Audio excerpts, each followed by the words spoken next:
لا إله إلا الله وحده لا شريك له وأشهد أن محمدا عبده ورسوله.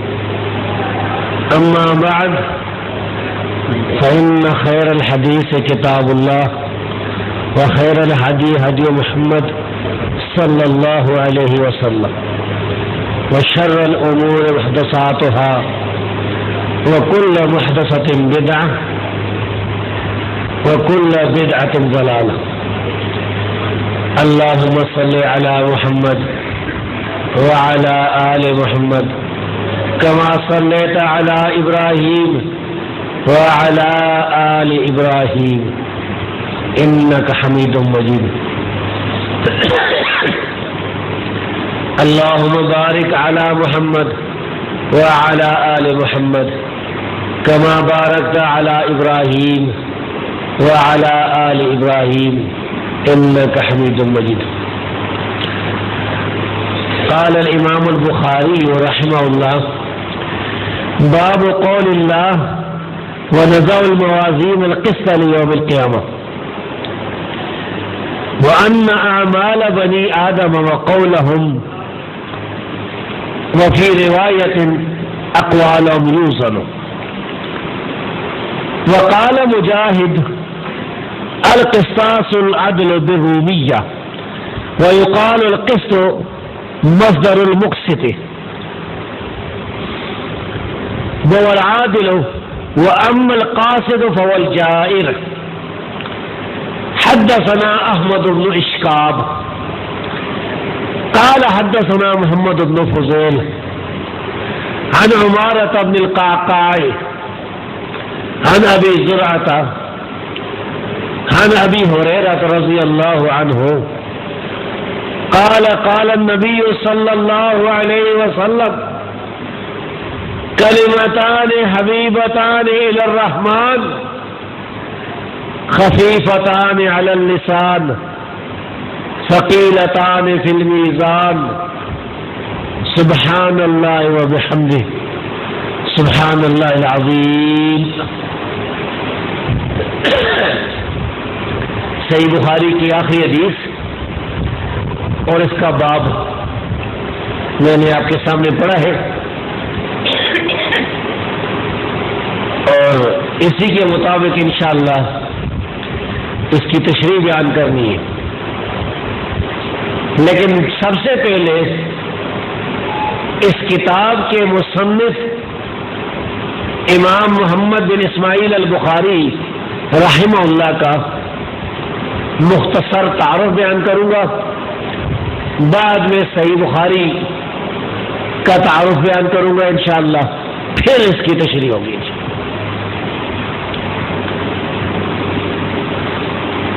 جس طرح صحیح بخاری عظیم الشان کتاب ہے، قرآن مجید کے بعد مسلمانوں کے نزدیک سب سے صحیح کتاب ہے، اسی طرح اس کتاب کے مصنف امام محمد بن اسماعیل البخاری رحمہ اللہ بھی بہت عظیم امام، امیر المومنین فی الحدیث، حدیث میں بھی مسلمانوں کے امیر المومنین ہیں، فقہ میں بھی ہیں، سچائی میں بھی ہیں، آگے دین پہنچانے میں بھی. امام بخاری رحمہ اللہ جن کا نام محمد ہے، محمد بن اسماعیل بن ابراہیم البخاری رحمہ اللہ، آپ کے پردادا بردزبہ مجوسی فارسی تھے اور مسلمان ہو گئے تھے. جوفیوں کا جو قبیلہ ہے ان کے ہاتھ پر مسلمان میں تھے، تو امام بخاری کو ان کی وجہ سے جوفی بھی کہا جاتا ہے. امام بخاری کی کنیت ابو عبداللہ ہے اور بعض لوگ کہتے ہیں کہ امام بخاری نے شادی نہیں کی تھی، لیکن اس کا ثبوت نہیں ہے، بلکہ میں نے ایک کتاب ہے اسماء الرجال کی جس کا نام ہے القند فی ذکر علماء سمرقند، اتنی موٹی جلد چھپی ہوئی ہے عمر بن محمد النصفی کی. اس میں لکھا ہوا ہے کہ حدثنا ابو بکر احمد بن محمد بن اسماعیل البخاری.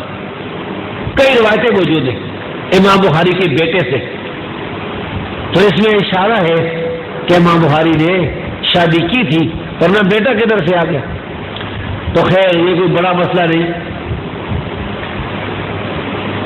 امام بخاری رحمہ اللہ فارسی تھے اور فارسیوں کے بارے میں نبی کریم صلی اللہ علیہ وسلم کی ایک صحیح حدیث ہے کہ آپ نے فرمایا کہ لو کان الدین عند ثریا، اگر دین جو ہے ثریا ستارے پر ہوتا لنالہ رجل من ابناء فارس، تو فارسیوں میں سے ایک آدمی اس کو حاصل کر لیتا. بعض باتوں میں آتا ہے لو کان الایمان لو کان الدین، بعض شاذ روایتوں میں یہ بھی آتا ہے لو کان العلم. اور صحیح روایت میں یہ بھی آتا ہے کہ لنالہ رجال من آل فارس، کہ ایران والوں میں سے فارسیوں میں سے بہت سے لوگ اس کو پا لیں گے. تو جس روایت میں رجل آتا ہے اس سے مراد امام بخاری، کیونکہ امام بخاری کا فارسی ہونا ایک حقیقت ہے. ہمارے ہاں یہ کچھ لوگ جو ہے وہ کہتے ہیں کہ امام ابو حنیفہ اس حدیث کے مصداق ہیں. سیوطی میں بھی لکھا ہے، لیکن امام ابو حنیفہ کا فارسی ہونا ثابت نہیں. اس بارے میں ایک مضمون شائع کر چکا ہوں. امام صاحب کے شاگرد ابو نعیم الفضل بن دکین رحمۃ اللہ علیہ فرماتے ہیں کہ امام ابو حنیفہ کان من آل کابل، اور کابل والے سے، کابل کا علاقہ علیحدہ ملک ہے، فارس علیحدہ ملک ہے. وہ جب البلدان کتاب ہے یاقوت کی، اس میں دنیا کے ملکوں کے حالات لکھے. اس نے بتایا ہے کہ ایران مثلا ایک تیسری اقلیم ہے، ایک چوتھی اقلیم ہے، ایک اقلیم میں ایران ہے، ایک میں کابل ہے. تو خیر یہ میرا مسئلہ نہیں. امام بخاری اور دوسرے محدثین اس حدیث کا مصداق ہے جس میں رجال کے الفاظ آئے، جمع کثیر آیا، اس میں امام مسلم بھی اور دوسرے محدثین بھی مراد ہے، اور جس میں رجل کا لفظ آیا امام بخاری مراد ہے. امام بخاری رحمہ اللہ کے بارے میں اس زمانے کے جو محدثین تھے یا بعد کے جو محدثین تھے، ان کی گواہیاں ان کی کتابوں میں صحیح سند کے ساتھ لکھی ہوئی موجود ہے. امام بخاری کے ایک شاگرد تھے جن کا نام امام ترمذی ہے. ان کی کتاب ترمذی شریف، سنن ترمذی، الجامع للترمذی پڑھائی جاتی ہے. مدرسوں میں یہ کتاب پڑھائی جاتی ہے، آپ کو پتہ ہوگا انشاءاللہ. امام ترمذی نے کتاب لکھی ہے جس کا نام ہے کتاب العلل. کتاب العلل سنن ترمذی کے آخر میں چھپی ہوئی. اس کتاب میں امام ترمذی رحمۃ اللہ علیہ نے فرمایا ہے کہ ولم ارى احدا بالعراق ولا بخراسان في معنى العلل والتاريخ ومعرفة الاسانید کبیر احد اعلم من محمد بن اسماعیل رحمہ اللہ. امام بخاری کی وفات کے بعد ان کے شاگرد امام ترمذی رحمۃ اللہ علیہ نے یہ گواہی دی کہ میں نے عراق بھی میں گیا ہوں، خراسان بھی گیا ہوں. خراسان کا جو علاقہ ہے نا، کچھ افغانستان کا علاقہ ہے، کچھ ایران کا علاقہ ہے. ہرات کا جو علاقہ ہے نا، ہرات افغانستان کا جو صوبہ ہرات ہے، ادھر سے لے کر ایران کا خوزستان تک یہ خراسان کا علاقہ ہے. کہا کہ خراسان میں گیا ہوں، ادھر ہی میں نے کوئی مجھے معلوم نہیں ہوا، میں نے کوئی نہیں دیکھا یہ الفاظ ہے. لیکن امام ترمذی چونکہ نابینا تھے اس لیے اس کا معنی کریں گے کہ میرے علم میں نہیں آیا کوئی ایسا آدمی جو امام بخاری سے زیادہ درجے والا ہو. حدیث کا جو سب سے مشکل علم ہے علل کا، علم تاریخ میں حدیث کی سندوں کا جو علم ہے اس میں کوئی بڑا امام نہیں دکھا امام بخاری سے. کتنی بڑی جو ہے گواہی ہے امام بخاری کے شاگرد کی. امام بخاری کے دوسرے شاگرد ہیں جن کا نام ہے امام مسلم رحمۃ اللہ علیہ. ان کی کتاب صحیح مسلم مدرسوں میں پڑھائی جاتی ہے. صحیح بخاری کے بعد صحیح مسلم سب سے صحیح کتاب ہے. اور یہ دو کتابیں ایسی ہیں کہ ان کتابوں میں نبی کریم صلی اللہ علیہ وسلم کی حدثنا کے ساتھ جتنی بھی متصل اسانید حدیث ہیں وہ ساری کی ساری صحیح ہے. اگر کوئی آدمی قسم کھا بیٹھے نا کہہ دے کہ اگر صحیح بخاری میں کوئی حدیث ضعیف ہے یا صحیح مسلم میں تو میری بیوی کو طلاق ہو جائے، اس کی بیوی کو طلاق نہیں پڑتی، کیونکہ اصل جو صحیح بخاری ہے جو اس کا نام ہے الجامع الصحیح المسند المختصر من امور رسول اللہ صلی اللہ علیہ وسلم وسنن و ایامی، اس لحاظ سے مسند متصل سند کے ساتھ جتنی حدیثیں بھی صحیح بخاری میں صحیح مسلم میں نبی کریم صلی اللہ علیہ وسلم کی وہ ساری صحیح. تو امام مسلم رحمہ اللہ انہوں نے آ کر امام بخاری رحمہ اللہ کے سر کو چوما، محبت سے عقیدت سے اپنے استاد کے سر کا بوسہ لیا، چوما بوسہ لیا اور کہا لا یبغضک الا حاسد، آپ کے ساتھ صرف وہ شخص بغض رکھتا ہے جو حاسد ہے. ومن شر حاسد اذا حسد، جس کو حسد کی بیماری ہے. واشہد، اور میں گواہی دیتا ہوں الیس فی الدنیا مثلک، پوری دنیا میں آپ جیسا کوئی انسان نہیں. امام مسلم کی یہ بات امام خلیلی نے اپنی کتاب الارشاد جو علماء حدیث کے بارے میں 3 جلدوں میں لکھی ہے اس کی 3ری جلد میں صحیح سند کے ساتھ نقل کر رکھی ہے. ہم جو حوالہ انشاءاللہ آپ کے سامنے بیان کریں گے وہ صحیح ہوگا، ثابت ہوگا. امام بخاری رحمہ اللہ کے شاگردوں کے درجے میں ایک امام ہے جنہیں امام ابن خزیمہ کہتے ہیں. ان کی کتاب ہے صحیح ابن خزیمہ. صحیح ابن خزیمہ اس وقت 4 جلدوں میں چھپی ہوئی موجود ہے، لیکن یہ ناقص ہے، پوری کتاب جو ہے نہیں ہے. اس کتاب کا کچھ حصہ ضائع ہو گیا. تاتاریوں نے جب مسلمانوں پر حملہ کیا ہے نا تو مسلمانوں کی کچھ کتابیں جو ضائع ہوئی ہیں اس میں وہ تیسرا جو وہ کچھ حصہ اس کا ضائع ہوا ہے. تو بہرحال جو ملی ہے الحمدللہ اس کی حدیثیں اور دوسری کتابوں کی ایک دوسرے سے ملتی ہے. امام ابن خزیمہ نے امام بخاری رحمہ اللہ کے بارے میں یہ گواہی دی ما رأیت تحت عتیم السماء اعلم بالحدیث من محمد بن اسماعیل البخاری، آسمان کے نیچے میں نے امام بخاری سے زیادہ بڑا حدیث کا عالم کوئی نہیں دیکھا.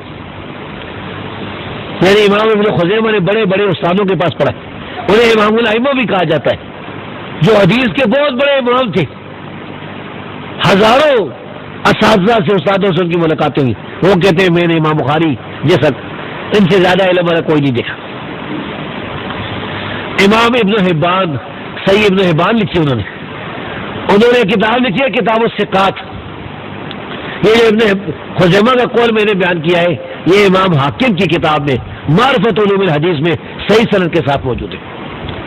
امام ابن حبان نے جو کتاب الثقات لکھی ہے اس میں بھی امام بخاری کے بارے میں بڑی تعریف بیان کی. دوسرے بھی علماء نے جو اس طرح کی باتیں بیان کی ہیں، بلکہ یہ جو دوسرے لوگ ہیں نا جن کو حنفی کہا جاتا ہے انہوں نے بھی امام بخاری کی بڑی تعریفیں بیان کر رکھی ہیں. یہ جو درسی صحیح بخاری ہے نا یہ جو دوسرا نسخہ ہے اس کے شروع میں ہی لکھا ہوا ہے کہ امام بخاری کے ثقہ ہونے پر، ان کی عدالت پر، ان کی امامت پر اجماع ہے، اتفاق ہے، پورے مسلمانوں کا اتفاق ہے کہ امام بخاری بہت بڑے امام تھے، بڑے عادل تھے، بڑے سچے تھے، بہت صحیح راوی تھے. شاہ ولی اللہ نے بھی امام بخاری کی تعریف کر رکھی ہے، دوسرے علماء نے بھی. تو یہ ایک لمبا موضوع ہے. اگر امام بخاری کی سیرت ہی بیان کی جائے تو ایک پورا جو درس اس پر جاری ہو میرے خیال ہے اس میں بھی پوری بیان نہ ہو سکے. دوسری جو بات میں نے آپ کے سامنے بیان کرنی ہے، کیونکہ میں وقت کی پابندی جو ہے اس کا بہت خاص خیال رکھتا ہوں، اور مختصر وقت میں زیادہ باتیں اگر اپنے بھائیوں تک پہنچا دی جائے تو بہتر ہے. جو دوسری بات ہے وہ صحیح بخاری کے بارے میں. صحیح بخاری کے بارے میں بھی حدیث کے اماموں نے بڑی زبردست گواہیاں دے رکھی. امام نسائی احمد بن شعیب النسائی، ہمارے بہت سے طالب علم نسائی کہتے ہیں، یہ غلط ہے.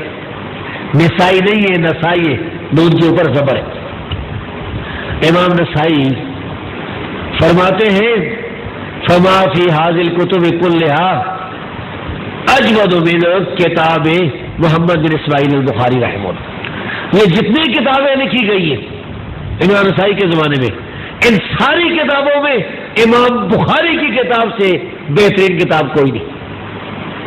یہ تاریخ بغداد میں صحیح سے صحیح قول موجود ہے. امام دارقطنی رحمۃ اللہ علیہ، دارقطن ایک محلہ تھا بغداد کا، بغدادی تھے. ان کا نام تھا علی بن عمر. ابو الحسن کنیت تھی. حدیث کے بہت بڑے امام تھے. یہ ایسے عظیم امام تھے، ان کو اللہ نے ایسا حافظہ دیا تھا کہ جس کی مثالیں نہیں ملتی. امام دارقطنی نے اپنی کتاب العلل زبانی لکھا یہ ساری کتاب، اور یہ کتاب 16 جلدوں میں چھپی ہوئی ہے. موٹی موٹی جلدوں میں 16 جلدوں میں چھپی ہے. اتنا اس کا بڑا حافظہ تھا اللہ نے اس کو، اور اس فن میں لکھی ہے جو حدیث کا سب سے مشکل فن ہے، علل کا. وہ فرماتے ہیں فما فی هذه الكتب خیر وافضل من کتاب محمد اسماعیل البخاری رحمہ اللہ، کہ یہ جتنی کتابیں ہیں ان کتابوں میں امام بخاری کی کتاب سے زیادہ بہترین کوئی کتاب نہیں. امام بہقی رحمۃ اللہ علیہ نے بھی معرفت السنن میں یہی بات فرمائی ہے کہ صحیح بخاری صحیح مسلم کی کلھا صحیح، ساری حدیثیں صحیح. شاہ ولی اللہ جو دہلی میں رہتے تھے، جن کا بڑا مقام ہے حنفیوں کے نزدیک، بریلیوں دیوبندیوں کے نزدیک، اہل حدیث بھی ان کا احترام کرتے ہیں، انہوں نے کتاب لکھی ہے حجت اللہ البالغہ. بڑے لکھے بھائیوں نے دیکھی ہوگی. اس کتاب میں شاہ ولی اللہ فرماتے ہیں کہ اما صحیحان فقد اتفق المحدثون على ان جميع ما فيما من المتصل المرفوع صحیح بالقطع. بخاری مسلم کے بارے میں محدثین کا یہ اتفاق ہے کہ ان کی ساری حدیثیں قطعی صحیح ہیں، یقینی صحیح ہیں. وانہما متواترین الی مصنفہما، اور یہ دونوں کتابیں تواتر کے ساتھ اپنے مصنفین سے ثابت ہیں. وانہ کل من یحمل امرہما، ہر آدمی جو صحیح بخاری یا صحیح مسلم کی توہین کرتا ہے فهو مبتدع متبع غیر سبیل المؤمنین، وہ آدمی بدعتی ہے، مسلمانوں کے راستے کو چھوڑ کر دوسرے راستے پر چلنے والا. بھائیوں کبھی سوچا ہے کہ صحیح بخاری کے خلاف کتابیں کس نے لکھی؟ شیعوں نے لکھی، اہل بدعت نے لکھی. ہندوستان میں ایک مولوی تھا، اس نے کتاب لکھی کتاب الجرح علی البخاری. اس کا نام تھا عمر عبد الکریم، اپنے آپ کو حنفی کہتا تھا. اس کا جواب لکھا تھا مولانا ابو القاسم نے، اس کا نام تھا الکوثر الجاری. میرے پاس وہ ہے الکوثر الجاری فی جواب الجرح علی البخاری. جب بھی صحیح بخاری پر کسی نے حملہ کیا یا صحیح مسلم پر، تو حدیث کا دفاع کرنے والے اس کے مقابلے میں آئے. اللہ رب العزت نے انہیں توفیق بخشی، رسول اللہ صلی اللہ علیہ وسلم کی حدیث کا دفاع کیا، اس لیے کہ حدیث پر حملہ کرنے والا، صحیح بخاری اور صحیح مسلم پر حملہ کرنے والا اصل میں نبی کریم صلی اللہ علیہ وسلم کی حدیث پر حملہ کرنے والا. اور میں یہ بات سمجھایا کرتا ہوں اپنے ساتھیوں کو، اپنے شاگردوں کو کہ بھائیو، صحیح بخاری جتنی، یہ ساری صحیح بخاری پڑھ لے، اس میں کوئی ایسی حدیث نہیں نبی کریم صلی اللہ علیہ وسلم کی جو صرف اور صرف امام بخاری نے بیان کی ہو۔ یہی حدیثیں امام بخاری سے پہلے بھی حدیث کے امام بیان کرتے تھے، جب امام بخاری پیدا نہیں ہوئے تھے نا، وہ حدیثیں دنیا میں موجود تھی، انہیں بیان کرنے والے محدثین موجود تھے۔ امام بخاری کے زمانے میں بے شمار محدثین ان حدیثوں کو بیان کرتے تھے، امام بخاری کی وفات کے بعد بھی بیان کرتے تھے، ہر دور میں یہ حدیثیں بیان ہوئی۔ یہ پہلی حدیث ہی جو صحیح بخاری کی ہے نا، ایک آدمی نے تحقیق کی ہے اس کی منتقى ابن جارود کی، اس نے اس کی تخریج کی ہے، اس نے 50 کتابوں سے حوالے نکالے کہ جو صحیح بخاری کی حدیث پہلی حدیث ہے، یہ دوسری 50 کتابوں میں لکھی ہوئی۔ تو اصل میں حدیث پر جو حملہ ہے صحیح بخاری یا صحیح مسلم کی، وہ نبی کریم صلی اللہ علیہ وسلم پر حملہ ہے۔ تو شاہ ولی اللہ نے جنہیں گمراہ یا بدعتی قرار دیا، یہ وہ لوگ ہیں جو صحیح بخاری کے خلاف کتابیں لکھیں۔ ابھی یہاں پاکستان میں ایک آدمی نے کتاب لکھی، مر گیا وہ، قرآن مقدس اور بخاری محدث۔ اس کا جواب دیا اللہ کے فضل نے، میں نے جواب دیا، دوسرے لوگوں نے بھی جواب دیے۔ تو جس دور میں بھی صحیح بخاری یا صحیح مسلم یا صحیح حدیث کے خلاف لوگوں نے کچھ کہنے کی کوشش کی، تو اس کا جواب اللہ کے فضل سے آیا۔ تو یہ اس کی دلیل ہے کہ اہل ایمان اگرچہ تھوڑے ہیں لیکن ہیں اور زندہ ہیں، اور انشاءاللہ وہ باطل کا مقابلہ کرتے رہیں گے۔ باطل اپنی پوری کوشش سے کر کے دیکھ لے، اللہ کے فضل سے یہ جس دور میں ہم جا رہے ہیں، اس دور میں ہم زندہ ہیں، اس دور میں تو کتاب و سنت کی دعوت محدثین کا جو ولولہ ہے یہ چاروں طرف پھیل رہا ہے۔ میں تو حیران ہوتا ہوں، ایک جگہ ایک شہر میں گیا نا، وہاں بہت سے ساتھی تھے، کوئی 15-20، ان میں سے ایسے بھی تھے جو عام مثال کے تو کوئی پولیس میں بھرتی تھا، کوئی کس میں تھا، کوئی کچھ میں تھا، کئی ایسے تھے جو بیچارے داڑھی بھی نہیں تھی، لیکن ان کو راویوں کو پتا تھا، اسماء و رجال کی باتیں تھی، پورا معلومات ہے یہ حدیث صحیح ہے کہ نہیں، یہ ضعیف ہے، فلاں میں کیا لکھا ہوا۔ اللہ کے فضل سے دعوت مسلسل پہ رہی۔ تو یہ میں مختصر بیان کر رہا تھا کہ امام بخاری کی جو شان ہے یہ بھی عظیم الشان شان ہے۔ اس کا اعتراف مخالفین نے بھی کیا ہے، موافقین نے بھی کیا ہے، محدثین نے بھی کیا اور غیر محدثین نے بھی کیا۔ اس طرح صحیح بخاری بھی یہ عظیم شان کتاب ہے، جس طرح کے محترم عارفی صاحب بیان کر رہے تھے، اس کے فضائل بیان کر رہے تھے، عظیم الشان کتاب۔ وہ کہہ رہے تھے کہ بعض کتابوں میں لکھا ہوا ہے مومنی علماء کی کہ صحیح بخاری جو ہے نبی صلی اللہ علیہ وسلم نے بیداری میں پڑھائی ہے۔ بیداری سمجھتے ہیں؟ بیداری کا مطلب ہوتا ہے زندہ، جو بیدار ہوتا ہے نیند میں نہیں، زندہ۔ ان کا مطلب ہے کہ نبی صلی اللہ علیہ وسلم نے آ کر دنیا میں صحیح بخاری پڑھائی ہے، تو یہ انہوں نے لکھا ہے، تو اس کا مطلب ہے کہ صحیح بخاری کو جو عظیم کتاب تسلیم کرتے ہیں۔ اس کے بعد یہ جو صحیح بخاری کی حدیث ہے، اس کے ترجمے اور تشریح سے پہلے یہ بتاؤں کہ امام بخاری رحمہ اللہ یہ جو صحیح بخاری لکھی ہے نا، اس کا مقصد جو ہے بنیادی یہ ہے کہ بندہ اللہ کا بندہ بن جائے۔ انسان جو ہے وہ ایک اللہ کی عبادت کرنے والا بن جائے، اپنے رب سے ڈرے، اس کی اطاعت کرے اور ساری زندگی اپنے رب سے ڈرتے ہوئے گزارے۔ وہ کس طرح سے؟ کہ دیکھیں امام بخاری رحمہ اللہ اپنی کتاب کا جو آغاز کرتے ہیں، بالکل جہاں سے صحیح بخاری شروع ہو رہی ہے، کتاب و بدل وہی کی ابتدا کا جو ابتدا یہ وہ کتاب ہے، یہ صحیح بخاری ہے نا، اس میں چھوٹی چھوٹی کتابیں ہیں، کوئی 90 یا 96 کے قریب کتابیں ہیں صحیح بخاری میں، یعنی کتاب الطہارت ہے، کتاب الایمان ہے، کتاب العلم ہے، کتاب الصلاۃ ہے، کتاب الزکوٰۃ ہے، کتاب الحج ہے، تاکہ جس آدمی کو جو مسئلہ بھی ضرورت ہو وہ دیکھ سکے۔ آپ کو روزے کے مسائل ضرورت ہے، کتاب الصیام، کتاب الصوم دیکھ لیں، کسی کو حج کے مسئلے ضرورت ہے، کتاب الحج دیکھ لیں، کتاب المناسک دیکھ لیں۔ کسی کو خرید و فروخت کے مسئلے ضرورت ہے کتاب البیوع دے دیں. امام بخاری رحمہ اللہ نے دریا کوزے میں بند کیا. تو یہ وہی کی ابتدا. اب دیکھیں کہ دین اسلام جو ہے اس کی جو ابتدا ہے وہ کیا ہے؟ وہی سے. رسول اللہ صلی اللہ علیہ وسلم غار حرا جاتے تھے, وہاں اللہ کو یاد کرتے تھے, جو طریقہ معلوم تھا اس کو اللہ کی عبادت کرتے تھے. پھر ایک دن فرشتہ آ گیا, جبریل علیہ السلام آ گئے, وہی لے کے آئے. یہ جو ٹولی وہی آئی تھی اقرا, اس کے ساتھ ہی دین اسلام کی جو ابتدا ہوئی امت محمدیہ میں, اس کا آغاز, اس کی ابتدا اس پہلی وحی کے ساتھ. تو امام بخاری نے اس سے ابتدا کی اور اس میں یہ اشارہ بھی کیا کہ جس طرح قرآن وحی ہے نا, اس طرح یہ حدیث بھی وحی ہے. یہ نہ سمجھیے گا کہ صرف قرآن ہی وحی ہے. ہاں, قرآن ایسی وحی ہے کہ جس کی نماز میں تلاوت کی جاتی ہے, جو پڑھتا ہے ایک حرف کے بدلے 10 نکل تھی.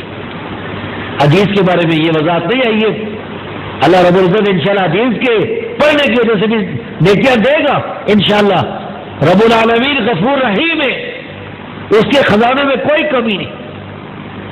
لیکن قرآن کے بارے میں خاص حدیث آئی ہے, تو حدیث بھی وہی ہے اور یہ ثابت ہے علماء سے بھی.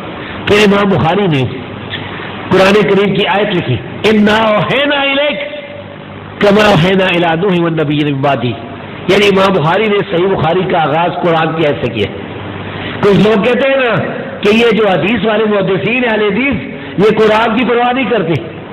قرآن کی تو پرواہ کی ہے, قرآن سے آغاز. آخری جو باب میں نے پڑھا تھا اس میں بھی قرآن کی آیت موجود ہے. پھر امام بخاری جو پہلی حدیث بیان کرتے ہیں فرماتے ہیں حدثنا عبداللہ ابن زبیر الحمیدی, عبداللہ سے لے کے آئے اللہ کے بندے سے. امام بخاری نے اشارہ کیا کہ اللہ کے بندے بن جاؤ, لوگوں اللہ کے بندے بن جاؤ, اللہ سے ڈرو, اللہ کی عبادت کرو, اللہ کی اطاعت کرو. ساری زندگی لوگوں کے سامنے بھی اور اکیلے بھی اللہ سے ڈرتے ہوئے گزارو. اللہ کے سامنے ایک دن پیش ہونا ہے. پھر آگے حدیث بیان کی اور اس میں یہ سمجھایا کہ اپنی نیت خالص کر لو. جو آدمی صحیح بخاری پڑھتا ہے اگر ویسے یہ پڑھتا ہے کہ صحیح بخاری کے ذریعے سے پیسے کمائے گا, تنخواہ مل جائے گی, لوگوں کی جیبیں خالی کرے گا, تو پھر وہ سمجھے کہ آخرت میں اس کے لیے کچھ نہیں, اس کے لیے پھر اس میں کوئی ثواب نہیں. یہ تو ہو سکتا ہے اسے پیسے مل جائیں, لیکن اگر نیت خالص نہ ہوئی تو پھر وہ سمجھے کہ اس کی آخرت ختم ہوئی, اور پھر جو اللہ کے دربار میں جائے گا تو اس کا وہ اشر ہوگا. وہ جو 3 آدمی ریا دکھاوے کے لیے کام کرتے تھے جن کے ساتھ جہنم کی آگ برکائی جائے گی, تو امام بخاری نے نیت خالص والی بات کر کے پھر صحیح بخاری شروع کی. اور اس کے بعد یہ آخری باب جو امام بخاری نے لکھا ہے, اللہ کے فضل و کرم سے یہاں اس مدرسے میں صحیح بخاری پڑھائی گئی ہے. یہ عظیم شان کتاب, اس کو آدمی جتنا پڑھتا ہے بار بار پڑھے اتنا ہی نقطے جو ہے اور مسائل ذہن میں آتے ہیں.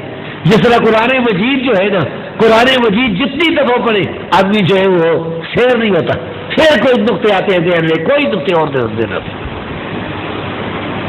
صحیح بخاری بھی اسی طرح جتنی بار پڑھے جتنا غور کرے آپ حیران ہوں گے کہ ان میں اس میں امام بخاری رحمہ اللہ نے جو ہے وہ سمندروں کے سمندر ایک کوزے میں بند کر رکھی. تو یہ جو صحیح بخاری کی آخری کتاب ہے اس کا نام ہے کتاب التوحید. پہلی جو ہے امام بخاری نے بدل وہی کا لوگوں کو سمجھایا, اس کے ساتھ فوراً ہی کتاب الایمان شروع کی کہ اللہ پر ایمان لاؤ, اور اللہ پر ایمان کا تقاضا ہے کہ رسول پر بھی ایمان لاؤ گے. رسول پر اگر ایمان نہیں لاؤ گے تو پھر اللہ پر کوئی ایمان نہیں. رسولوں کا ایک رسول کا انکار کرنے والا سارے رسولوں کا منکر ہے. آپ نے قرآن کریم کی وہ آیت سنی ہوگی, کذبت قوم نوح المرسلین, کذبت عاد المرسلین. قوم عاد نے رسولوں کی تکذیب کی تھی، نوح علیہ السلام کی قوم نے رسولوں کی تکذیب کی تھی، نہیں مانا تھا، حالانکہ ان کی طرف سے ایک آیا تھا وَإِلَىٰ عَادٍ أَخَاهُمْ هُودًا۔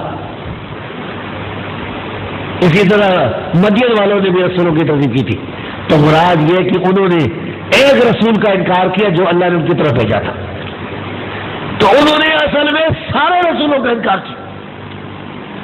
ایک رسول کا انکار کرنے والا اصل میں سارے رسولوں کا انکار کرنے والا۔ اس لیے ہم یہ کہتے ہیں کہ بھائیو، محمد رسول اللہ صلی اللہ علیہ وسلم کے آنے کے بعد اگر کوئی آدمی آپ کو اللہ کا رسول نہیں مانتا، آپ پر ایمان نہیں لاتا، تو وہ اپنے آپ کو عیسائی کہتا ہے تو کہتا رہے، وہ عیسیٰ علیہ السلام کا مخالف ہے، وہ عیسیٰ علیہ السلام کا منکر ہے، وہ موسیٰ علیہ السلام کا منکر ہے، وہ موسیٰ علیہ السلام کو ماننے والا نہیں، وہ عیسیٰ علیہ السلام کو ماننے والا نہیں۔ تو امام بخاری نے کتاب التوحید یہ جو آخر کی، اس میں امام بخاری نے ان گمراہ لوگوں پر رد کیا ہے جو امام بخاری کے زمانے میں یا اس سے پہلے دنیا میں موجود تھے۔ معتزلہ کی صورت میں، معتزلہ وہ گروہ تھا جو منکرین حدیث تھے، حدیث کے منکر تھے، جو دین کی بنیادی باتوں کو نہیں مانتے تھے، جو بنیادی عقائد تھے نا ان کا وہ انکار کرتے تھے۔ اسی طرح خارجی تھے، رافضی تھے، صحابہ کرام کے جو مخالف تھے، مرجئہ تھے، جہمیہ تھے، جو اللہ تبارک و تعالیٰ کو عرش پر نہیں مانتے تھے، حلولیہ تھے، جتنے لوگ اس دور میں گمراہ تھے، امام بخاری نے اس کتاب میں، کتاب التوحید میں ان کا رد فرمایا۔ اور پھر مختلف مقامات پر امام بخاری نے ان کے دلائل قرآن سے، حدیث سے، صحابہ کرام کے آثار سے امام بخاری نے پیش کی۔ صحیح بخاری میں وہ جو دلائل کی چار قسمیں قرآن، حدیث، اجماع اور اجتہاد، یہ چاروں موجود ہیں۔ اس میں قرآن بھی ہے، حدیث بھی ہے، آثار بھی، آثار سے پتہ چلتا ہے کہ اجماع کیا ہے، اجتہاد بھی ہے کہ کیا ہو سکتا ہے یا کیا ہو سکتا ہے، ساری چیزیں جو سارے دلائل امام بخاری نے اس میں جمع کی ان کے خلاف، تاکہ یہ ثابت کریں کہ بھائی ہم جو اہل حدیث ہیں، اہل حق ہیں، ہم ہمارے اکیلے نہیں، ہمارے ساتھ صحابہ ہے، تابعین۔ آپ کو یہ پتہ ہوگا کہ امام بخاری رحمۃ اللہ علیہ بہت بڑے اہل حدیث عالم تھے۔ خطیب بغدادی نے ایک کتاب لکھی ہے جس کتاب کا نام ہے الاحتجاج بالشافعی، یہ چھپی موجود ہے۔ اس کتاب میں خطیب بغدادی ایک حدیث لائے کہ نبی صلی اللہ علیہ وسلم نے فرمایا لا تزال طائفۃ من امتی منصورین علی الحق، میری امت کا ایک گروہ ہمیشہ حق پر مدد کیا جاتا رہے گا، اس کی مدد کی جائے گی، حق پر رہیں گی۔ خطیب بغدادی نے صحیح سند کے ساتھ امام بخاری سے نقل کیا، انہوں نے فرمایا ہم اہل الحدیث، وہ اہل حدیث ہے۔ وہ کون ہے؟ وہ اہل حدیث ہے۔ اس بارے میں میں نے کتاب بھی لکھی ہے، انشاءاللہ وہ چھپنے کے لیے جائے گی، اہل حدیث ایک صفاتی نام پر۔ تو امام بخاری اہل حدیث عالم تھے، انہوں نے کتاب و سنت کی دعوت لوگوں کو دینی تھی اور اہل بدعت گمراہوں پر رد بھی کرنا تھا، تو رد کرتے رہے۔ امام بخاری نے اسی کتاب التوحید میں کتنا پیارا عقیدہ سمجھایا ہے۔ فرماتے ہیں کہ امام زہری رحمہ اللہ نے فرمایا علی اللہ البیان، دین کا بیان کرنا اللہ کا کام ہے، دین کا بیان کرنا یہ اللہ رب العزت کا کام ہے، اس کے پاس اختیار ہے۔ وعلی الرسول البلاغ، اللہ اپنے رسول پر دین نازل کرتا ہے، رسول کا کام یہ کہ لوگوں تک دین پہنچا دے۔ قرآن کریم کی آیت ہے یا ایھا الرسول بلغ ما انزل الیک من ربک وان لم تفعل فما بلغت رسالتہ، اے رسول تیری طرف جو نازل کیا گیا ہے اسے لوگوں تک پہنچا دے، اگر پہنچایا نہیں تو پھر تو نے رسالت کا ادا نہیں کی، وعلینا تسلیم، اور ہمارا کام ہے اسے تسلیم کر لیں، اسے مان لے، اس پر عمل کرے، اسے اپنی زندگی میں دستور بنائے۔ اس کے بعد یہ آخری حدیث ہے، امام بخاری رحمہ اللہ فرماتے ہیں باب قول اللہ، یعنی اللہ تبارک و تعالی، اللہ عز و جل کا ارشاد، یہ 58 نمبر باب ہے، اور یہ صحیح بخاری کی جو حدیث ابھی میں نے پڑھی ہے 7563 نمبر ہے۔ یہ جو فؤاد عبد الباقی نے نمبر لگائے تھے نا، مصر والے کا عالم تھے، 7563 نمبر، اور اتفاق یہ کہ صحیح مسلم کی حدیثوں کے نمبر بھی 7563 ہے، دارالسلام سے چھپی ہوئی ہے۔ تو اس میں اللہ رب العزت کی یہ آیت کریمہ امام بخاری نے بیان فرمائی، وَنَضَعُ الْمَوَازِينَ الْقِسْطَ لِيَوْمِ الْقِيَامَةِ، رب فرماتا ہے کہ ہم قیامت کے دن انصاف والے وزن قائم کریں گے۔ کیا پتا معلوم ہوا؟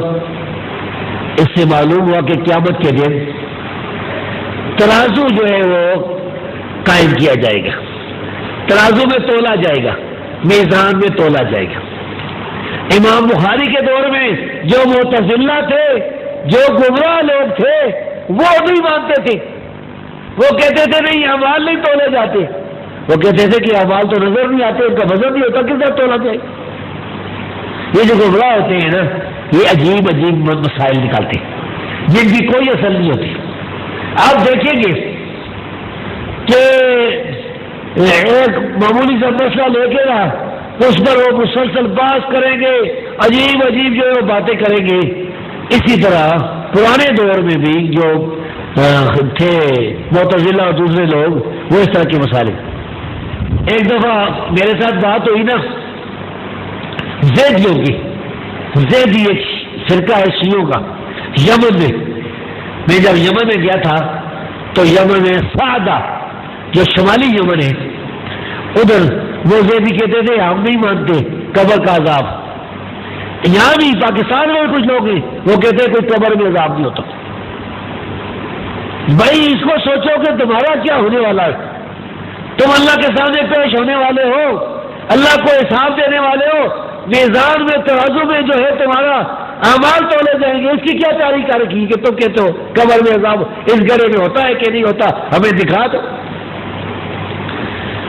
تو رب العالمین نے قرآن کریم میں کئی مقامات پر اس عقیدے کو، اس مسئلے کو بیان کیا ہے کہ لوگوں کے اعمال کا وزن ہوگا۔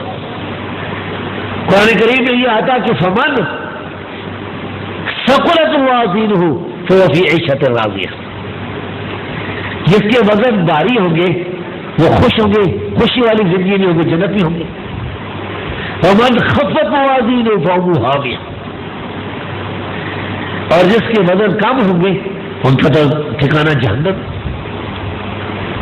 قیامت کے دن ترازو میں تولا جانا یہ قرآن سے بھی ثابت ہے، حدیث سے بھی ثابت ہے، اور صحیح بخاری کی اس حدیث سے بھی ثابت ہے، یہ جو ابھی ہم نے پڑھی ہے جس کا میں ترجمہ کرنے والا۔ اب تولا کسے جائے گا، اس کے بارے میں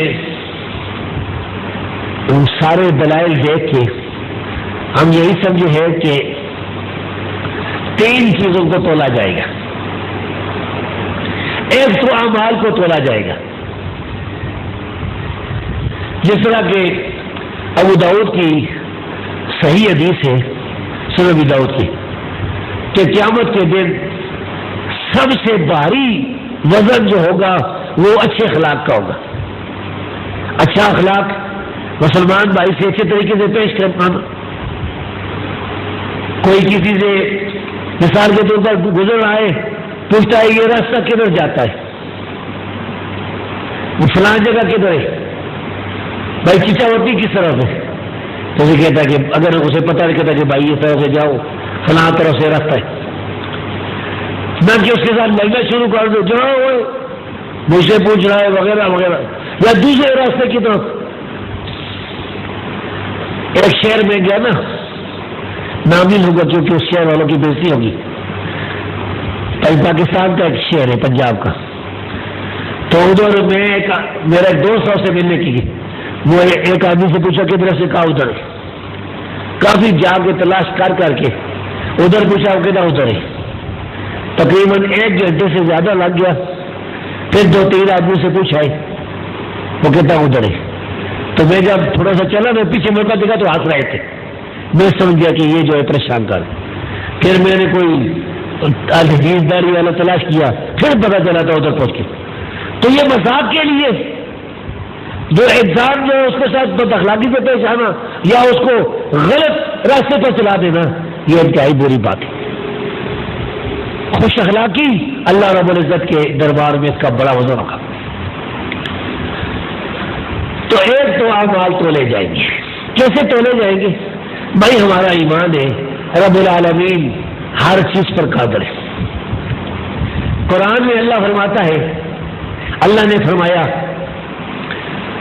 زمین اور آسمان کو کہ آ جاؤ، قالتا اتینا طائعین، انہوں نے دونوں نے جواب دیا کہ اے اللہ آ گئے اطاعت کرتے ہی۔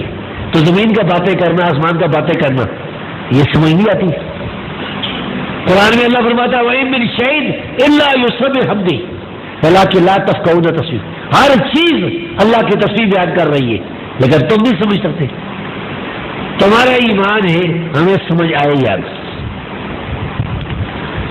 دوسری جو چیز تولی جائے گی وہ لوگوں کے جسم بھی تولے جائیں گے۔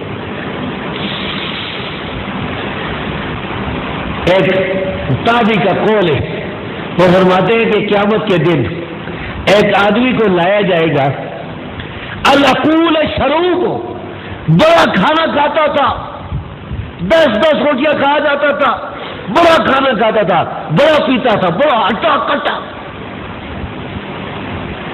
تو فلا یوزر یعنی جناب اوزا، مچھر کے پر جتنا اس کا وزن نہیں ہوگا، کیونکہ مشرک تھا، کافر تھا، اللہ کے یہاں کوئی وزن نہیں ہوگا۔ تیسری چیز جو تولی جائے گی وہ یہ اعمال کے رجسٹر تولے جائیں گے۔ یہ انسانوں کے رجسٹر جو ہے یہ تیار ہو رہے، ترمذی کی صحیح حدیث موجود ہے،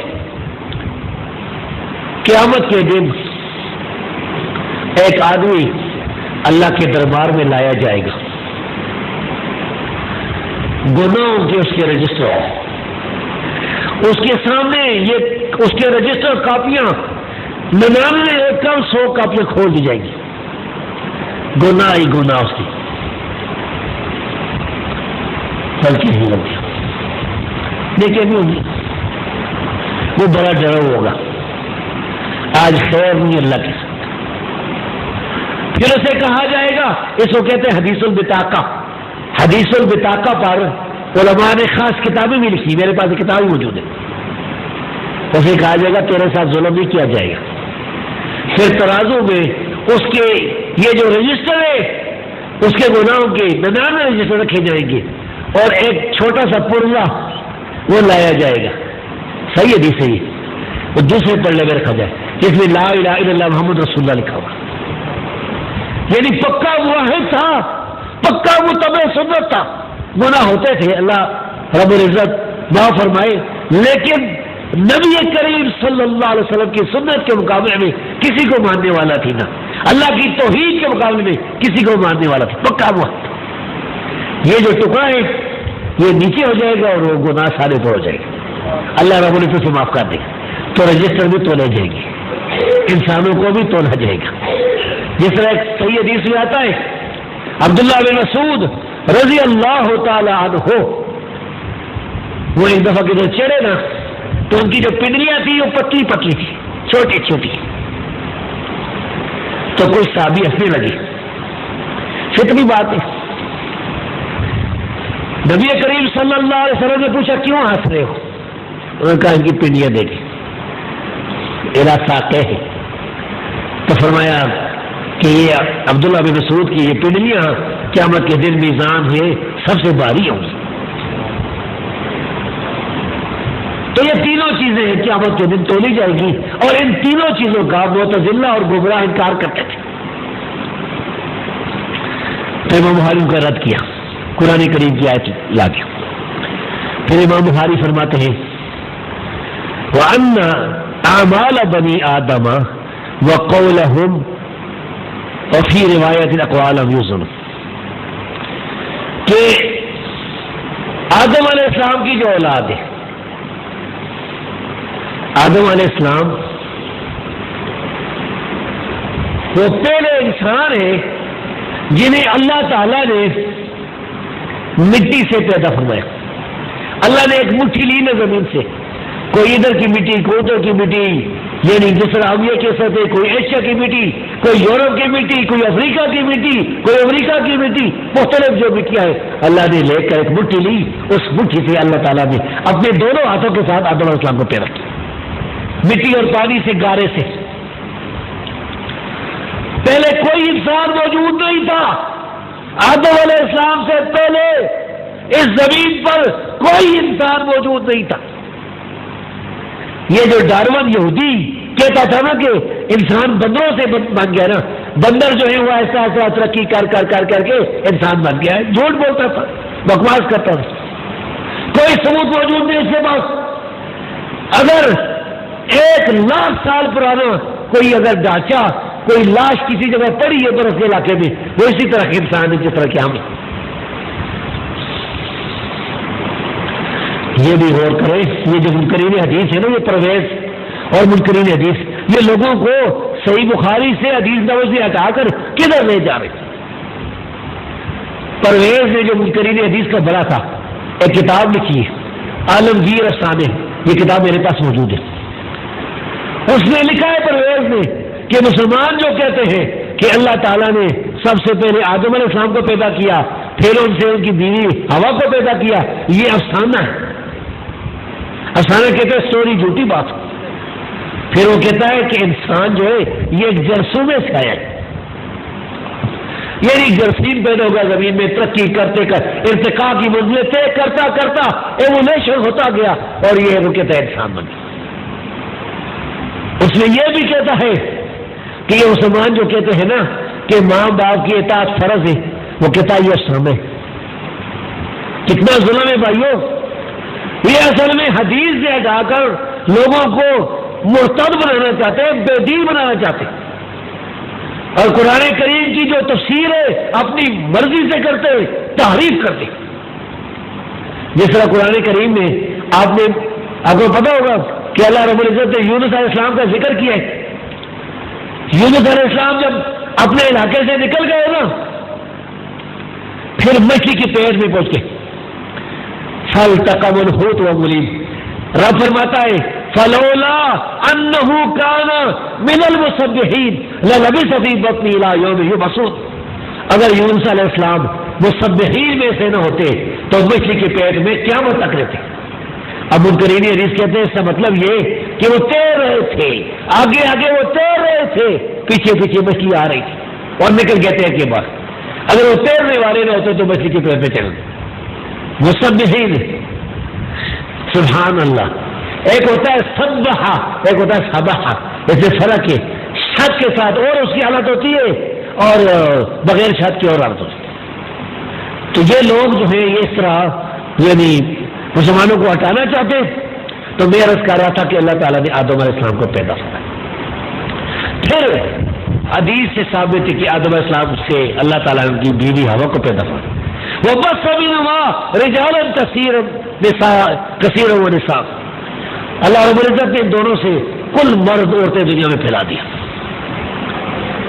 پھر یہ انسانی نظر چلی، یہ ٹھیک ہے، یہ کسی کا رنگ سفید ہے، کسی کا رنگ کالا ہے، کسی کیا کہ یہ اس مٹی کے لحاظ سے جو اللہ نے اپنی مٹھی میں لی تھی۔ تو فرمایا کہ آدم علیہ السلام کی جو اولاد ہے ان کے اعمال تولے جائیں گے، ان کا جو ان کے اقوال ہے، قولہم یعنی ہر آدمی کا قول یا اقوال ان سب کے اقوال یہ تولے جائیں گے۔ یہ نسخوں میں اختلاف ہے، نسخوں میں اختلاف ہو تو دونوں باتیں صحیح ہوتی ہیں۔ امام بخاری نے یہ بھی یہ فرمایا ہوگا کہ ایک پڑھائی استاد جب پڑھاتا ہے نا طالب علموں کو تو کہتا ہے وقول لم یوزن، اگلے صاحب آتا ہے تو وقوال لم یوزن، تو دونوں باتیں صحیح ہیں۔ آگے امام بخاری فرماتے ہیں وقال مجاہد القسطاس، یہاں القسطاس لکھا ہے لیکن صحیح القسطاس ہے بہتر، کیوں قرآن میں القسطاس آیا ہوا ہے، وزن بالقسطاس المستقیم، قسطاس بھی صحیح ہوگا لغت کے لحاظ سے۔ العدل بالرومیہ، مجاہد کہتے ہیں کہ قسطاس جو ہے یہ انصاف کو کہا جاتا ہے رومی زبان میں، رومی زبان اٹلی کی زبان ہے، روم جو ہے میں گیا ہوں اٹلی کا شہر، ادھر جو زبان بولی جاتی ہے اس کو رومیہ کہتے ہیں، یعنی انگریزوں کی زبان۔ امام بخاری رحمۃ اللہ علیہ ابھی پیدا ہی نہیں ہوئے تھے اور امام مجاہد وفات پا گئے تھے، تو امام بخاری کو کس نے بتایا؟ اس کی سند امام بخاری نے حذف کر دی، اس کو کہتے ہیں تعلیق۔ اس مسئلے پر حافظ ابن حجر عسقلانی رحمۃ اللہ نے ایک کتاب لکھی 5 جلدوں میں، تغلیق التعلیق، اس میں یہ ساری روایتیں ان کی سند لے آئی۔ تو یہ جو روایتیں ہیں نا یہ امام ابن حجر سند لے کے آئے کہ فلیابی نے اپنی تفسیر میں کہا ہے حدثنا ورقاء عن ابن ابی نجیح عن مجاہد، سند موجود ہے۔ بھائی کوئی کتاب میں کوئی بات ہماری کتابوں میں بے سند نہیں ہے، یہ فقہ والی بات نہیں ہے ہم کی فقہ والی۔ تو وہ کہتے ہیں کہ قسطاس انصاف کو کہتے ہیں، اور ویقال القسط مصدر المقسط، اور یہ بھی کہا جاتا ہے کہ قسط جو ہے نا مقسط کا مصدر ہے، مقسط کا اصل جو ہے اقسطا یقسط مقسطا، تو اس میں جو ہے نا وہ مزید فی کا حذف کر کے کیا اس کی اصل مادہ قسط ہے۔ یہ صحیح بخاری کا جو درس ہوتا ہے یہ ہوتا ہے طلباء کے لیے اور علماء کے لیے۔ پھر فرمایا بغیر عادل، مقسط کہتے ہیں عادل کو، مقسط عادل کو کہتے ہیں انصاف کرنے والا، حاکم مقسط۔ اب جب مقسط امام بخاری نے سمجھایا تو امام بخاری تو قرآن کے بڑے مفسر بھی تھے، اس ایک آیت کی طرف اشارہ کیا وَأَمَّا الْقَاسِطُونَ، جو قاسطون آتا ہے کہ اس کا کیا مطلب ہے، کوئی کہیں پوچھے شاگرد تو امام بخاری وَأَمَّا الْقَاسِطُ فَهُوَ الْجَائِرُ، وہ ظالم کو کہتے ہیں قاسط۔ اس میں لمبی بات ہے کہ اقساط یوسف وغیرہ، لیکن اگر وقت تھوڑا ہے میں اب 10 منٹ اور لوں گا انشاءاللہ، اس کے بعد جو یہ درس ختم ہو جائے گا۔ تو کوئی سوال جب کسی کا ہے تو، کیونکہ مجھے کہا گیا تھا کہ 1 گھنٹہ تو میں وقت کی فرصت پابندی کرتا ہوں۔ امام بخاری فرماتے حدثنا احمد بن اشقاب، احمد بن اشقاب مصری، یہ کوفہ والے تھے، مصر چلے گئے تھے، ثقہ امام تھے۔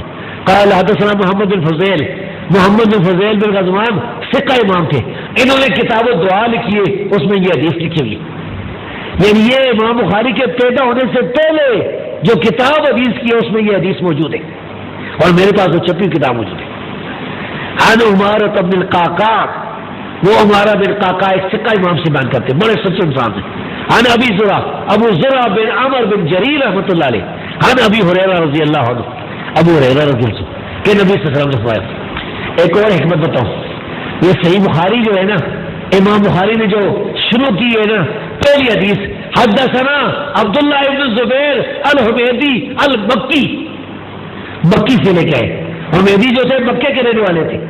امام بخاری نے سمجھایا کہ لوگوں دین جو ہے دین اسلام یہ مکے سے شروع ہوا ہے، اور یہ آخری حدیث عن ابی ہریرہ المدنی، ابو ہریرہ مدنی ہے، مہاجر ہے کہ مدینے میں آ کے بس اسلام ختم ہوا ہے، مکے سے اسلام شروع ہوا ہے، مدینے میں اسلام کا اختتام ہوا ہے، بس یہ اسلام ہے، اس کے علاوہ کوئی اور کوفہ دیوبند بریلی یہ کوئی اسلام نہیں۔ پھر آگے فرمایا کہ نبی کریم صلی اللہ علیہ وسلم فرمایا کلمتان حبیبتان، حبیبتان محبوبتان، 2 کلمے، کلمہ کلام کو کہتے ہیں، جملہ بھی ہو سکتا ہے، تو یہ جو جملہ پورا کلام ہے یہ 2 کلمے رحمان کو بہت پیارے، عرش والے کو اللہ کی صفت بیان کی رحمان۔ یہ جو متزلہ گمراہ لوگ ہیں اللہ کی صفت نہیں مانتے، نہ اللہ کو عرش پر مانتے، نہ کہتے ہیں اللہ رحم کرتا ہے، نہ کہتے ہیں اللہ رب العزت جو ہے خوش ہوتا ہے، جتنی اس کی صفتوں کا انکار کرتے ہیں۔ فرمایا خفیفتان علی اللسان، زبان پر جو ہے وہ آسان ہے، یاد کرنا آسان ہے، اس میں تقدیم تاخیر ہے بعض باتوں میں کوئی فرق نہیں پڑتا، کیونکہ اصل جو کلمے ہیں وہ کلمے ترتیب سے ہی ہے. یعنی اگر آدمی کوئی کہہ دے نا کہ 2 کلمے زبان پر بہت ہلکے ہیں، رحمان کو بہت پیارے ہیں، 2 کلمے رحمان کو بہت پیارے ہیں، زبان پر بہت ہلکے، کوئی فرق نہیں پڑتا. ثقیلتان فی المیزان، میزان میں ترازو میں بہت بارے ہوں گے. قیامت کے دن جب انسان اللہ کے سامنے ننگا کھڑا ہوگا، ننگے ہوئے سارے پسینے میں ہوں گے، کوئی قدموں تک ڈوبا ہوگا، کوئی گھٹنوں تک، کوئی سارا ڈوبا ہوگا. اس وقت نیکیوں کی ضرورت ہوگی، اس وقت اپنا ماضی یاد آئے گا، سب کچھ سامنے ہوگا، اس وقت ضرورت ہوگی. ثقیلتان فی المیزان، وہ میزان ترازو جو قیامت کے دن قائم کیا جائے گا، اس میں سب سے باری ہوگی. امام بخاری رحمۃ اللہ علیہ کی ایک اور خوبی بھی تھی، وہ صحیح بخاری میں جتنی کتابیں لکھی ہیں نا، ہر کتاب پاک ہے، ہر عیب سے. اللہ اس کی ذات میں اس کی کوئی خامی ہے ہی نہیں، کوئی نقص ہے ہی نہیں، ہر عیب سے ہر نقص سے پاک. پھر اس کا دروازہ چھوڑ کر غیروں کی طرف کیوں جاتے؟ اسے کیوں مشکل کشاری سمجھتے؟ اسے کیوں حاجت روا نہیں سنتے؟ دوسروں کو کیوں معبود بنا رکھا ہے؟ کسی نے بتوں کو، کسی نے درختوں کو، کسی نے قبروں کو، کسی نے کس کو، کسی نے پتھروں کو. وہ بحمدہ، اس لیے میں احمد و بحمدہ میں اس کی تعریف بیان کرتا ہوں. یا اللہ اپنی تعریفوں کے ساتھ پاک کے اس کی حمد و ثنا. اگر اللہ رب العزت کی حمد و ثنا لکھنا شروع کر دے، دنیا کے سارے درخت جو ہے یہ قلم بن جائے، سمندر سیاہی بن جائے، ما نفدت کلمات اللہ، اللہ کی کلمات نہیں ختم ہوتی، اس کی تعریفیں نہیں ختم ہوتی. سبحان اللہ العظیم، سب سے زبردست عظیم ہے،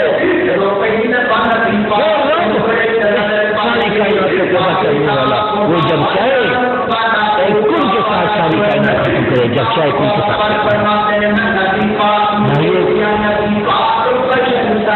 رب العالمین ہم تو دیکھیں گے اسے بلاؤ گے. رب العالمین نے ایک حکم دیا، وہ مجھے تھوڑا سا میں جو ہے وہ اپنی منزل کے حق کر رہا تھا رمضان میں، صبح کے وقت اپنی منزل کے حق کر رہا تھا. سپارہ میں جو بارے سنانے 9 بجے اچانک زمین ہے، جلدی جلدی میں لگ رہی خدا ہے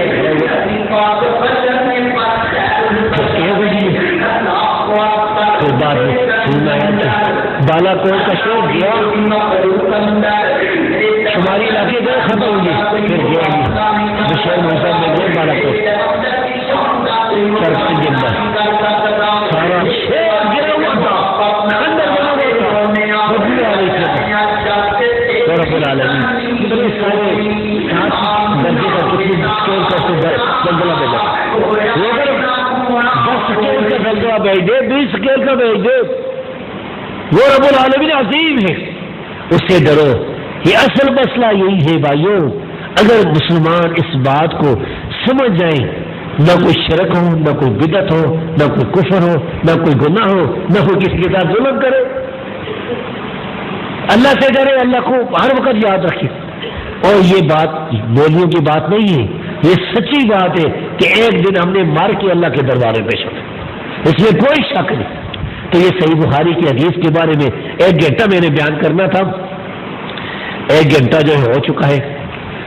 تو اللہ رب العزت جو ہے وہ جن لوگوں نے یہاں مدرسہ چلایا ہے، یہاں پڑھایا ہے بچوں کا مدرسہ ہے، جن اساتذہ نے، جن محترمین نے یہاں محنت کی ہے، اللہ رب العزت نے جزائے خیر عطا فرمائے. جو لوگوں کے ساتھ تعاون کر رہے ہیں اللہ انہیں بھی جزا خیر دو. جن لڑکیوں نے پڑھا ہے اللہ رب العزت انہیں بھی جزائے خیر عطا فرمائے، اور آئندہ ساری زندگی کتاب و سنت کے مطابق جو ہے عمل کرنے کی توفیق عطا فرمائے. عقیدہ اور عمل یہی ہو جو کتاب و سنت کے. اللہ رب العزت ہمارے گناہ معاف فرمائے، اللہ ہمارے اعمال قبول فرمائے، اپنی نبی کی سنت مطابق کرے. وَأَقُولُ قَوْلِي هَٰذَا وَأَسْتَغْفِرُ اللَّهَ لِي وَلِسَائِرِ الْمُؤْمِنِينَ آمین یا رب العالمین. مجھے یہ کہا گیا تھا کہ آپ کے اس کانفرنس کے بعد کچھ سوال جواب بھی ہوتے ہیں، تو یہ مختصر سوال جواب جو انشاءاللہ کرتے ہیں. جی تو کیونکہ میں نے پھر لمبے سفر پر جانا ہے. زیادہ سے زیادہ آدھا گھنٹہ ہی ہوگا، اس سے کم ہو سکتا ہے۔ تو سوال ہے جی، کیا بنیاد میں نماز ہو جاتی ہے یعنی قمیص کے بغیر؟ نماز تو ہو جاتی ہے، مرد کی نماز جو ہے نا وہ تو ہو جاتی ہے۔ عورت کا تو پردہ علیحدہ ہے، عورت کو تو سر پر بھی دوپٹہ رکھنا جو ہے ضروری ہے۔ لا یقبل اللہ صلاۃ حائض الا بخمار، صحیح حدیث ہے۔ عورت کی تو نماز دوپٹے کے بغیر ہوتی رہی، ہاں مرد جو اس کی نماز ہو جاتی ہے، لیکن بہتر طریقہ کیا ہے؟ اب اگر کوئی آدمی بنیاد میں باہر بھی چلا جاتا ہے نا، باہر بھی، تو پھر ٹھیک ہے، اس کی نماز ہو جاتی ہے۔ اور جو باہر نہیں جاتا اس کو بہتر یہی ہے کہ قمیص پہن کے نماز پڑھتی۔ اس کی دلیل وہ حدیث ہے جو امام بیہقی اپنی سنن کبریٰ میں لائی صحیح سند کے ساتھ۔ عبداللہ بن عمر رضی اللہ تعالیٰ عنہ نے دیکھا اپنے غلام نافع کو، وہ ایک کپڑے میں نماز پڑھ رہا ہے۔ عبداللہ بن عمر رضی اللہ تعالیٰ عنہ نے پوچھا وہ بعد میں کہ تجھے میں نے 2 کپڑے بھی دیے؟ انہوں نے کہا دیے۔ انہوں نے کہا کہ اگر میں تجھے باہر بھیجوں تو چلے جاؤ گے اس حالت میں؟ نکال نہیں۔ تو انہوں نے کہا اللہ زیادہ اس کے مستحق اس کے سامنے جو ہے خوبصورتی اختیار کی جائے۔ میں نے نبی صلی اللہ علیہ وسلم سے سنا ہے یا اپنے ابا سے سنا ہے کہ اللہ تبارک و تعالیٰ نے جس کو 2 کپڑے دیے اس میں 2 کپڑے میں نماز پڑھی۔ شیخ الاسلام ابن تیمیہ نے اس حدیث میں ایک اضافہ بیان کیا ہے جو مجھے کہیں بھی نہیں ملا۔ وہ لکھتے ہیں کہ ننگے سر نماز پڑھ رہے تھے، یہ بات نہیں ہے کسی حدیث میں بھی، پتہ نہیں ابن تیمیہ کہاں سے لے آئے۔ سفر کی نماز کتنے سفر پر ہوتی ہے؟ اس بارے میں 2 قول زیادہ قوی ہے، ایک 3 میل والا اور ایک 9 میل والا۔ تو 9 میل والا قول چونکہ زیادہ والا، اس کو ہم نے اختیار کیا ہے۔ یہ آج کل کے حساب سے کوئی 20 کلومیٹر بنتا ہے۔ 9 میل جو ہے عربی 11 میل بنتے ہیں، تو 20 کلومیٹر اگر کوئی دور کا علاقہ ہے نا، ادھر کم از کم 20، اس سے زیادہ جتنا مرضی ہے، وہ اگر کوئی آدمی اپنے گھر سے وہاں جاتا ہے تو نکلتے ہی وہ قصر کر سکتا ہے اپنے علاقے سے۔ یہ کچھ ایسے سوال ہے، حمل کے بعد بیوی سے صحبت کر سکتا ہے کہ نہیں؟ کر سکتا ہے، جب تک وہ بچے کے خطرہ نہ ہو مرنے کا۔ اس کو غیلا کہتے ہیں، غیلا بنا نہیں، تو میں اس کی لمبی تفصیل نہیں بیان کر سکتا۔ بچے میں کے کان میں اذان دینا صحیح ہے کہ نہیں؟ بچے کے کان میں اذان دینا صحیح ہے، حدیث ضعیف ہے لیکن اذان دینا صحیح ہے، دلیل چونکہ اجماع ہے۔ جو مسئلہ قرآن حدیث میں نہ ملے، اجماع میں مل جائے تو بھی ٹھیک ہے۔ امام ترمذی نے وہ اجماع نقل کیا مسلمانوں کا، اور اس کے خلاف کوئی دلیل ثابت تھی، اس لیے اذان دینا بالکل صحیح۔ کیا زنائی کی توبہ قبول ہوگی؟ بھائی توبہ سب کی قبول ہوگی، سچے دل سے توبہ کرے نا، اللہ رب العزت جو ہے وہ غفور رحیم ہے، اس نے تو اس کی توبہ بھی قبول کر لیتی ہے، وہ جو 100 قتل کیے رہتے۔ میرا فوٹو اسٹیٹ کا کام ہے، میرے پاس تعویذ آتے ہیں، کسی پر قرآنی آیات لکھی ہوتی ہے، یہ فوٹو اسٹیٹ کرنا جائز ہے قرآن اس کی۔ بھائی تعویذ کرنا جو ہے یہ بہتر نہیں ہے، تعویذ لکھنے لکھانے کا کوئی ثبوت نہیں ہے، لیکن یہ شرک کفر بھی نہیں ہے، کیونکہ کچھ اسلاف سے قرآنی تعویذ کا ثبوت ملتا ہے، سعید بن مسیب سے، امام بیہقی کی سنن کبریٰ کی 9ویں جلد میں، اور بھی علماء سے۔ تو اس میں بہتر یہ ہے کہ آپ فوٹو اسٹیٹ نہ کریں، اگر کر لیں تو گناہ شرک نہیں ہوگا انشاءاللہ، لیکن اگر اس پر وہ لکھی ہوئی نا لکیریں یا فرعون یا امان یا لکیریں 1 2 3 4 جو شرک ہے وہ بالکل نہیں کرنے چاہیے۔ یہ لے لیں تاکہ اڑے۔ کیا جوزف الدین کے بارے میں اختلاف ہے کہ یہ کتاب امام بخاری کی ہے یا کہ نہیں؟ میرے علم میں تو کوئی اختلاف نہیں، اختلاف تو اب پیدا کیا ماسٹر امین اکاڑوی نے۔ ماسٹر امین اکاڑوی کے پیدا ہونے سے پہلے جتنے دیوبندی تھے یا بریلوی تھے یا جتنے لوگ تھے وہ سارے اس کتاب کو امام بخاری کی کتاب مانتے تھے۔ میں نے ایک مضمون لکھا ہے جس کا نام ہے امام محمود بن اسحاق الخزاعی، یہ رسالہ الحدیث میں کوئی 5-6 رسالے پہلے چھپ چکا ہے، اور اس میں ثابت کیا ہے کہ یہ جو اس کے صحیح بخاری کی جو کتاب ہے، اس کتاب کا راوی جو ہے وہ ثقہ انسان تھا، اس کے 7 شاگردیں مجہول نہیں ہے۔ امین اکاڑوی نے اپنی طرف سے جھوٹ بولتے اس کو مجہول کہہ دیا تھا۔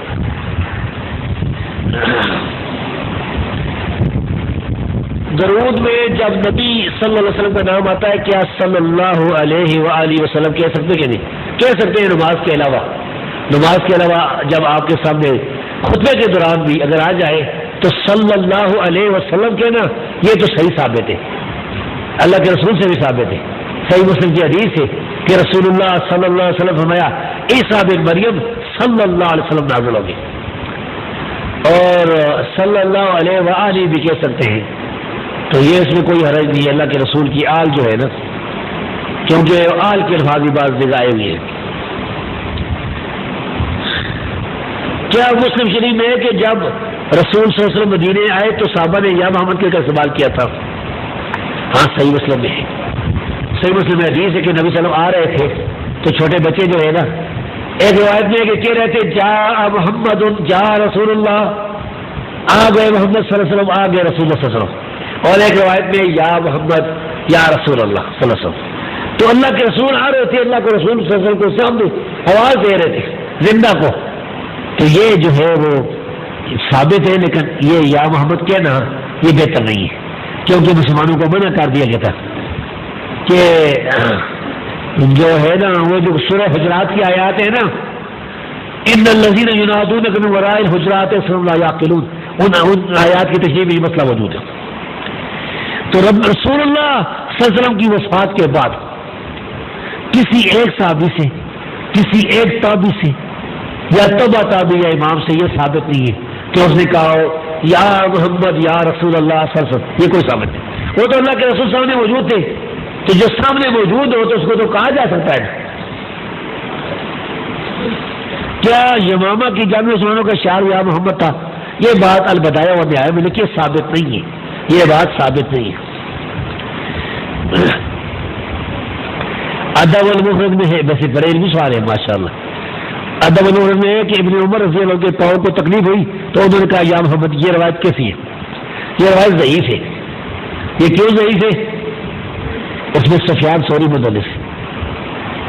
ایک دفعہ میں ایک لائبریری میں بیٹھا ہوا تھا فیصل آباد میں، تو 3 لڑکے آئے، میرا خیال لشکر طیبہ کے تھے، بڑی بڑی ماشاءاللہ دورانی چہرے تھے، سلواریں اوپر ہے، تو وہ یہ لائے تھے۔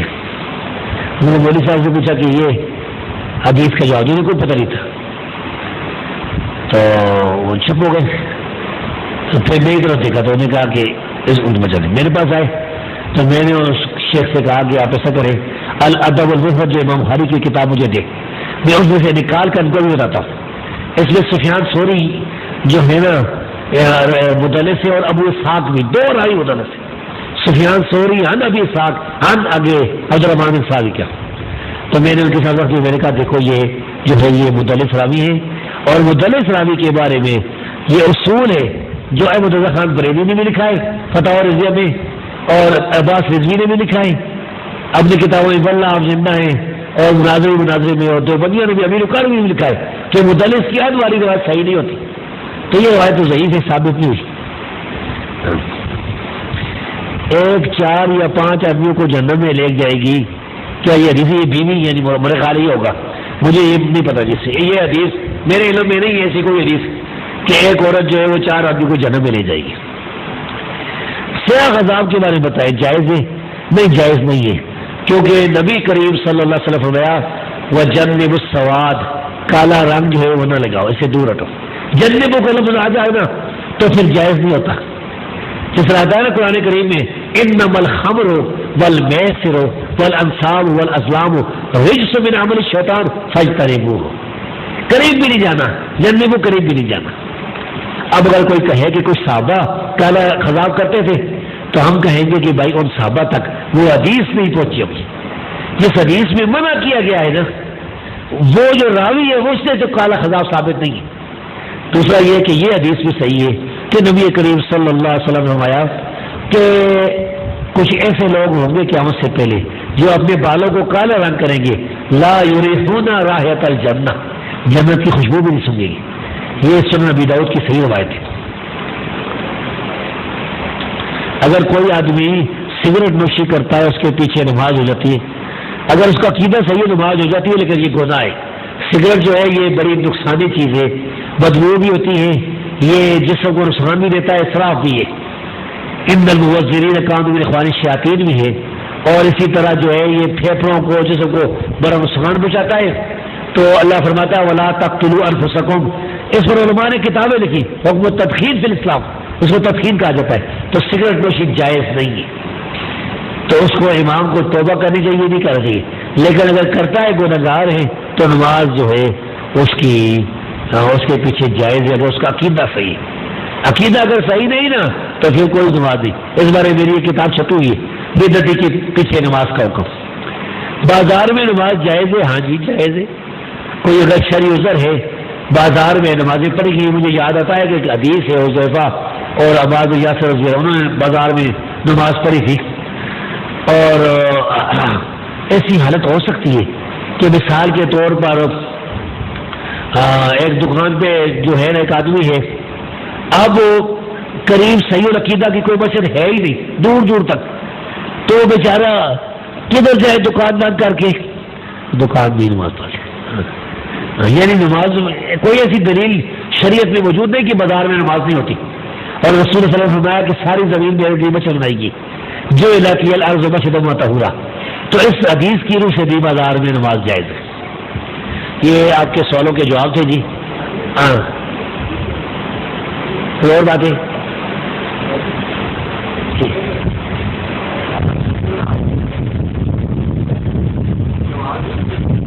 اس بارے میں ایک کتاب لکھ چکا ہوں، وہ کتاب پڑھ لیں، لاہور سے منگا لیں، مکتبہ اسلامیہ سے، بدعتی کے پیچھے نماز کا حکم۔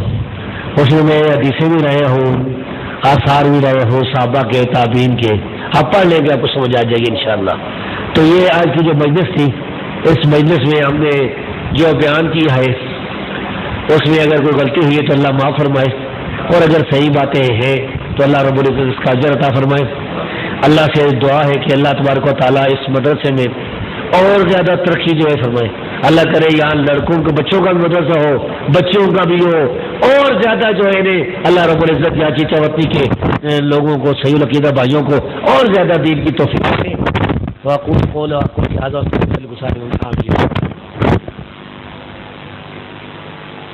زور کے پیچھے اثر تو جائز ہے، مغرب والے کے پیچھے مغرب بھی پڑھیں اور بعد میں عشاء پڑھ لیں، کوئی مسئلہ نہیں۔ بلا عذر نہیں کرنی چاہیے، عذر ہو تو کرنی چاہیے۔ عذر ہو سکتا ہے بیماری بھی، کوئی کام بھی پڑ جائے، جیسا لٹر ڈالتے ہیں، کوئی اور بھی کوئی عذر ہو تو پھر ٹھیک ہے، بغیر عذر کے جمع نہیں کرنی چاہیے۔ نہیں، جو 4 اور 3 کی جو ہے نا آپس میں وہ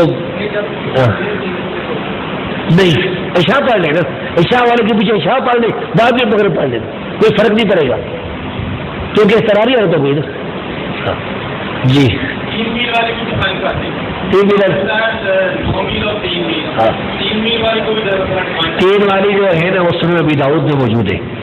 اس دفعہ میں سنن ابی داؤد پڑھا رہا تھا نا جامع امام بخاری میں، تو بڑا حیران ہوا، کتاب الصوم میں موجود ہے کہ ایک صحابی جو ہے مرفوع حدیث بیان کی ہے کہ جب وہ 3 میل سفر کرتے تھے تو روزہ افطار کرتے تھے، تو روزہ افطار کرتے تھے تو نماز بھی قصر ہو گئی نا، یعنی اسے ثابت یہ ہوگا کہ اتنے سفر میں روزہ افطار کرنا جائز ہے۔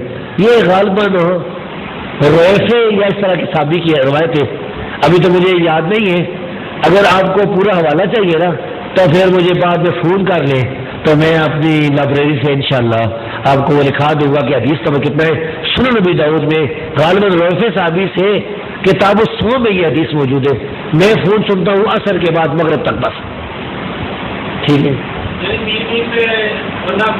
ہاں تو 3 میل تو یہ بھی ثابت ہے عبداللہ بن عمر سے بھی کہ عبداللہ بن عمر رضی اللہ عنہ 3 میل سفر کرتے تھے تو قصر کرتے تھے، مصنف ابن بشیر میں صحیح سند ہے۔ تو یہ 2